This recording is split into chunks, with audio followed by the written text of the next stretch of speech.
apa yang diajarkan oleh Alkitab tentang kuasa yang dimiliki oleh orang Kristen.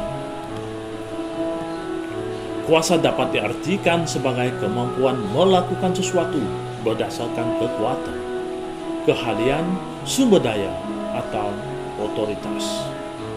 Alkitab mengajar bahwa kuasa orang Kristen berasal dari Allah melalui Roh Kudus. Dalam 1 Tawarikh 29 ayat 11 hingga 12 berbunyi, Allah adalah sumber tertinggi kekuasaan. Segala kuasa datangnya daripada Dia dan tergantung kepadanya. Ya Tuhan, padamulah kebesaran dan kerjayaan, kehormatan, kemasyhuran, dan keagungan. Ya, segala-galanya yang ada di langit dan di bumi, ya Tuhan, punya mula kerjaan, dan Engkau yang tertinggi itu melebihi segala-galanya sebagai kepala. Sebab kekayaan dan kemuliaan berasal padamu, dan Engkaulah yang berkuasa atas segala-galanya. Dalam tanganmu lah kekuatan dan kerjayaan, dalam tanganmu lah kuasa membesarkan dan mengukuhkan segala-galanya. Bahagian perjanjian lama menceritakan bahwa Allah memberikan kuasanya kepada mereka yang lemah.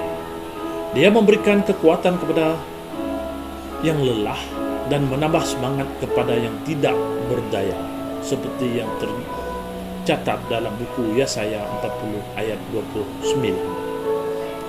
Mazmur 68 ayat 35 mengatakan bahwa Allah memberi kuasa kepada umatnya. Allah adalah dahsyat dari tempat kudusnya, Allah Israel. Dia mengurniakan kekuasaan dan kekuatan kepada umatnya. Terpujilah Allah.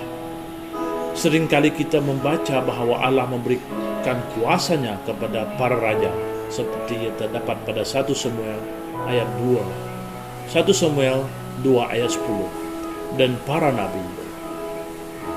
Tetapi aku ini penuh dengan kekuatan, dengan roh Tuhan, dengan keadilan dan keperkasaan untuk memberitakan kepada Yakub pelanggarannya dan kepada Israel dosanya, seperti yang tercatat dalam buku Mika bab 3 ayat 8. Kuasa tak terbatas. Allah tercurah dalam kehidupan umatnya dalam berbagai-bagai aspek. Alkitab mengajar bahwa Injil sendiri adalah kuasa Allah bagi keselamatan. Sebab itu, aku mempunyai keyakinan yang kukuh dalam Injil, kerana Injil adalah kekuatan Allah yang menyelamatkan setiap orang yang percaya. Pertama-tama lagi orang Yahudi, tetapi juga orang Yunani, seperti yang tercatat dalam Roma 1 ayat 16 dan 1 Korintus bab 1 ayat 18. Kuasa seorang Kristen adalah kemampuannya melakukan sesuatu yang berarti, berasal dari Roh Kudus. Ketika Yesus naik ke surga, Ia memerintahkan supaya muridnya menanti kuasa yang mereka perlukan. Tetapi kamu akan menerima kuasa kalau Roh Kudus turun ke atas kamu, dan kamu akan menjadi saksiku di Yerusalem dan di seluruh Yudea dan Samaria dan sampai ke hujung bumi. Seperti yang tercatat dalam Kisah Para Rasul 1 ayat 8. Tanpa Roh Kudus, para murid akan hanya berjalan di tempat seberapapun mereka berbakat, bersemangat ataupun bersemangat memberitakan firman Tuhan. Kuasa dari Allah bagi orang Kristen menguatkan batin mereka. Aku berdoa supaya Ia menurut kekayaan kemuliaannya menguatkan dan meneguhkan kamu oleh Roh-Nya di dalam batinmu, yaitu Efesus 3 ayat 16.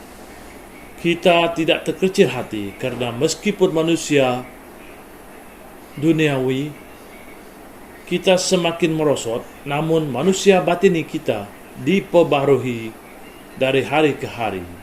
Dalam 2 Korintus ayat 4, bab 4 ayat 16. Begitulah cerita tentang kuasa yang dimiliki oleh orang Kristen. Sekian, terima kasih.